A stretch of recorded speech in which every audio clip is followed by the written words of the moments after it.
Recently আমাকে একটি interview, তুমি যেরকম আমার সাথে কথা বলছি এরকমই, কালকে কাস্টমস হাউসে ছিলাম, কাস্টমসের সব বড় বড় অফিসার যারা নতুন অফিসার হয়েছে তাদের একটা ছেলের প্রশ্ন, আচ্ছা আপনি ঠিক এইরকমভাবে, বাট সে অন্যরকমভাবে বললো যে স্যার হারাটাকে আপনি কীভাবে নেন, এক কথায় বললো। আমি তখন ওকে প্রশ্ন করলাম যে এটার এগেনস্টে আমি একটা প্রশ্ন করি, সেটার উত্তর দাও। বলুন।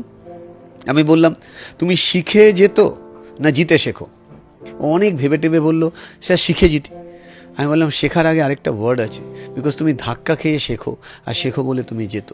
If you never fail you never learn, if you never learn you never expect winning, because winning come from failure. Because সেই জন্য আমি বলি দেয়ার ইজ নো লস, বলে না উইন অ্যান্ড লস, আমি বলি you learn or you win, you never lost. So it's a mindset for the player, and লাইফটাও কিন্তু খেলা, লাইফটাও একটা খেলার মতন, কবি খুশি কবি গম তো রয়েগা, কিন্তু জীবনটা একটা ফুটবলের মতন, জীবন একটা ফুটবলের মতন। এবং আমরা এই যে লাইফটাকে যেভাবে তাকাচ্ছি, আমাদের ওই তাকানোরটা একটা এভাবে ভাবতে হবে যে লাইফের 70 বছরের মধ্যে আমরা যদি ক্যালকুলেট করে দেখি, এটা আমার একটা ওয়ে অফ থিঙ্কিং, 20 বছর আমরা ঘুমিয়ে কাটাই। এটা তো 20 বছর যদি ঘুমিয়ে কাটাই, হাতে পড়ে থাকলো কত? 50। সেই 50-এর মধ্যে ছোটোবেলাটা কেটে যায় আরেকটা 20 বছরে। যদি ঘুমের টাইমটাকে সরিয়ে রাখি তাহলে 40 বছর কেটে গেল। তাহলে 40-এর পর কত পড়ে থাকলো? 30। তার মধ্যে ক্যালকুলেট করে দেখা যায় একটা মানুষ আজকের দিনে যে ট্রাফিকে দাঁড়িয়ে থাকে, ট্রাফিক, গাড়ির ট্রাফিক বা ছোটোবেলা থেকে যে বিভিন্ন সময়, এবং ফোনের ওপর নিচ করা, যেটা ইউজলেস ওপর নিচ, আই এম সরি, হ্যাঁ রাত্রিবেলা সবার ওপর নিচ বেড়ে যায়, I am so sorry about that. তো সেটাতে দেখা যাচ্ছে আনইউজড প্রোডাক্টিভ টাইম আরও 10 বছর। তাহলে পড়ে থাকলো কত? 20। এই 20 বছরটা আমরা অ্যাকচুয়ালি ফিল করার কথা, কিন্তু এই 20 বছরে সবাই এটাই ভাবছে, আরে আর একটু তাড়াতাড়ি এটা হলে ভালো হয়, ওটা হলে ভালো হয়। যারা স্কুল লাইফে আছে সে ভারিবার ভাবছে কলেজে গেলে ভালো হয়, যে কলেজে আছে সে খালি ভাবছে খালি বাইকটা নেই, বাইকটা হলে ভালো হয়, যে বাইক পেয়ে গেছে একটু 4 হুইলার হলে ভালো হয়, যার 4 হুইলার হয়ে জাস্ট চাকরি পেয়েছে একটা বিয়ে করলে ভালো হয়। সব সময় যদি আমরা ছুটি, তাহলে জীবনটা অনুভব করব কী করে? অনেকেই আছে বেড়াতে যাব বেড়াতে যাব বেড়াতে যাব, আর অনেকেই আছে ওই বেড়াতে যাবোর আনন্দটাকে এনজয় করে। আপনি খেয়াল করে দেখুন বা তুমি খেয়াল করে দেখো, আমরা বহু জায়গায় বেড়াতে গিয়ে ভাবি দূর এই তো শেষ হয়ে গেল, দুর্গাপুজো আসছে, এটার আনন্দ আমাদেরকে যতটা দেয়, দুর্গাপুজো এসে গেলে মনে হয় টাইমটা বেড়ে গেল, খুব তাড়াতাড়ি পাস করে গেল। মানে মিনিংটা এটা, তোমার সাথে যেটাই ঘটছে যদি তুমি মনে করো সেটার পিছনে ভালো দিক আছে, তাহলে সব কিছুর সাথে তুমি ভালো দিক পাবে।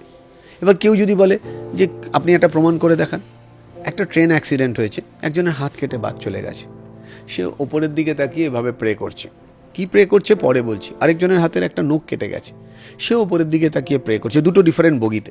সো একজনের আঙুল কেটে বাদ চলে গেছে, সে ওপরের দিকে প্রে করছে, ওয়াই মি, আমাকে আঙুলটা কাটলে? এই বগিতে কত লোকের কিচ্ছু হয়নি, তোমার যত প্রবলেম আমার সাথে, তোমার সাথে আমার সম্পর্ক ভালো নয় বলে ঈশ্বরের প্রতি নাকি তার বিশ্বাসই চলে গেল। ঠিক পাশের বগিতে যার হাত কেটে বাদ চলে গেছে, সে থ্যাংক ইউ বলছে, আর বলছে God you are so kind, কালকে আমার মেয়ের বিয়ে, পরশুদিন আমার ছেলে বিদেশ থেকে ফিরবে, তুমি তোমাকে বাঁচিয়ে রেখেছো তাদের জন্য, থ্যাংক ইউ। তাহলে চিন্তা করো, একজনের হাত কেটে বাদ চলে গেল, সে ওটার পজিটিভ দেখছে, আর একজনের আঙুল কেটে বাদ চলে গেল, সে ওটার নেগেটিভ দেখছে। সো তোমার attachment with your things and detachment with your things, এইটুকু ম্যাচুরিটি কিন্তু আসা উচিত।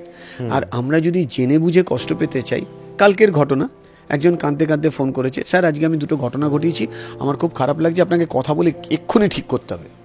এবার আমি জানি ওটা এক্ষুনি ঠিক হওয়ার নয়, মানে তার ক্যারেক্টার আমি জানি, বলে কি করেছেন, দাবিও আপনার কাছে আসে, মানে পুরনো স্টুডেন্ট, কি করেছিস রে?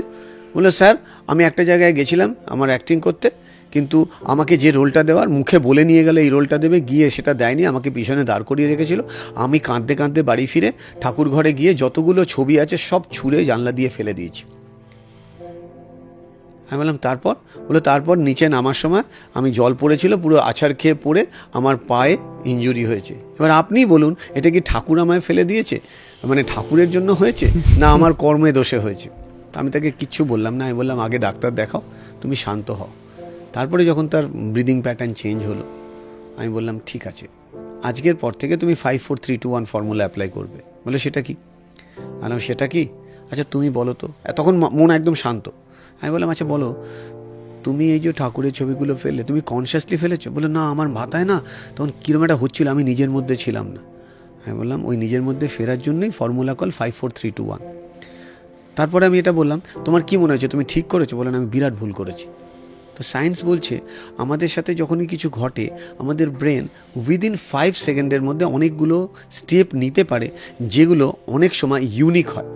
বাট 5 সেকেন্ড যেই ক্রস করে যায় আমরা উল্টোপাল্টা ডিসিশন অনেক সময় নিই। যেরকম রাত্রিবেলা আজ অবধি পৃথিবীতে হয়তো এরকম কেউ নেই যারা আমাদের এই কথা শুনবে বা তোমার আমার জীবনে ঘটেনি, অ্যালার্ম বেজেছে আর তুমি বলেছো হ্যাঁ 2 মিনিট, জাস্ট 2 মিনিট। সেই 2 মিনিট হয়নি, কিন্তু এরকম একদিন নয়, একাধিক দিন তোমারও হয়েছে, আমারও হয়েছে, সবার হয়েছে। আমার মনে হয় কেউ আমাদের এটা বিশ্বাস করবে না। সায়েন্স কি বলছে, ওই যে তুমি 2 মিনিট বলেছো, ব্রেন ওই 5 সেকেন্ড যেই ক্রস করে গেছে তুমি কিন্তু তার মধ্যে ট্যাপ হয়ে গেছো। তো 5 সেকেন্ডের একটা প্লাস পয়েন্ট কি, সকালবেলা ঘুম থেকে ওঠার সময় যদি তোমাকে উঠতেই হয় তুমি ব্রেনকে একটাই অ্যালার্ম দেবে, ফার্স্টেই ঘুম থেকে উঠে ব্রেনে বডির মানে বিছানাতে একটা ডায়েরিতে 5 4 3 2 1 বা একটা সাদা কাগজ বা লাল কাগজ, যে কাগজটা তোমার খুব ফেভারিট কালার, বড় করে 5 4 3 2 1, মানে ফার্স্ট ঘুম থেকে উঠেই ওইটা চোখে দেখো আর নিজেকে বলো 5 4 3 2 1 জাম্প করে উঠে যাও। একবার যদি ওই 5 4 3 2 1 করে জাম্প করে উঠে যাও আর তুমি বিছানায় শোবে না। ইভিন অনেকের ধারণা 2টোর সময় শুয়েছি, রোজ 5:30টায় উঠতে পারা যায়, it's all mind makeup. Because body clock কিন্তু আপনাকে তুলে দেবে, আমাকে রোজ তুলে দেয়। আমি আমার কাজের মধ্যে থাকলেও আমি 5:15 যে উঠবো 5:15তেই কিন্তু উঠবো, আমার যত রাতি হোক না কেন, বা সকালবেলা কিন্তু উঠবো, ওটার টাইম চেঞ্জ নেই। দ্য সেম ওয়ে আমি কোনো একটা ইনসিডেন্ট ঘটেছে, ওই ঠাকুরের ছবি ফেলা, তো আমি তাকে বললাম তুমি নিজেকে যদি 5 4 3 2 1 নিজেকে বলতে, তোমার কনসিয়াস মাইন্ড অ্যাক্টিভেট হয়ে যেত। বিকজ তখন কী হয়েছে, অ্যাড্রিনালিন রাশ হচ্ছে, কর্টিজল লেভেল হাই, এবং সেই সময় তুমি তোমার নর্মাল সেন্সে নেই, বিকজ তোমার ব্রিদিং প্যাটার্ন ফাস্ট হয়ে গেছে। এবং যেহেতু ব্রিদিং প্যাটার্ন ফাস্ট হয়ে গেছে, তুমি বডিতে যে পরিমাণ অক্সিজেন যাওয়ার কথা সেটা যাওয়ার আগে তুমি বার করে দিচ্ছ। তাহলে ব্রেন যে পরিমাণ অক্সিজেন নেওয়ার কথা তুমি দিচ্ছ না, তখন ব্রেনের যে ওয়েভ লেন্থ সেটা ব্রেক হয়ে গেছে। ভাবছে কম, এক্স্যাক্টলি, যেটা ভাবার সেটা ভাবার সুযোগই দিচ্ছে না, তো ব্রেক হয়ে গেছে, তো তখন সে রিঅ্যাক্ট করে ফেলছে। সো কোনো ডিসিশন বা কাউকে কিছু বলতে যদি হয় 5 4 3 2 1 বলে একবার ট্রাই করলে আমার মনে হয় অনেকটা কথা বলা, আরেকবার ভেবে নেওয়া আরেকবার ভেবে নেওয়া আর কি।